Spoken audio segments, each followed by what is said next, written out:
संसद सत्र के बीच रंग में आ गए नितिन गडकरी। इशारों में मोदी ब्रिगेड को दे दिया तगड़ा झटका। अब देखते रह गए भाजपाई। दोस्तों, संसद से लेकर सड़क तक भारत और अमेरिका की ट्रेड डील का मुद्दा गर्माता जा रहा है। अचानक रातों रात भारत और यूएस की ट्रेड डील को लेकर मोदी सरकार चौतरफा गिर चुकी है और भारत के किसानों को लेकर विपक्ष ने चिंता जताई है। विपक्ष का कहना है कि भारत और यूएस की ट्रेड डील से अमेरिका के किसानों को फायदा होगा और भारत के किसानों को नुकसान पहुंचेगा और इससे पूरे देश की खेती पर असर पड़ेगा। तो वहीं इस मुद्दे पर अब भाजपा के अपने ही अब मोदी सरकार को इशारों में घेरते नजर आए हैं। आखिर भाजपा के केंद्रीय मंत्री नितिन गडकरी ने किसानों के समर्थन में उतरते हुए क्या कहा है? हम ग्रामीण और आदिवासी भारत में गरीबी और बेरोजगारी की समस्याओं का सामना कर रहे हैं क्योंकि किसानों को वैश्विक अर्थव्यवस्था में अच्छी कीमतें नहीं मिल रही है।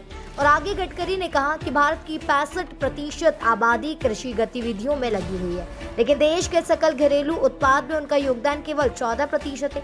सरकार को उन किसानों का समर्थन करने की जरूरत है जिन्हें अपनी उपज का उचित मूल्य नहीं मिलता क्योंकि फसलों की कीमतें वैश्विक कारकों से निर्धारित होती है। दरअसल यह पहली बार नहीं है जब नितिन गडकरी अपनी ही सरकार की पोल खोलते हुए नजर आए हों।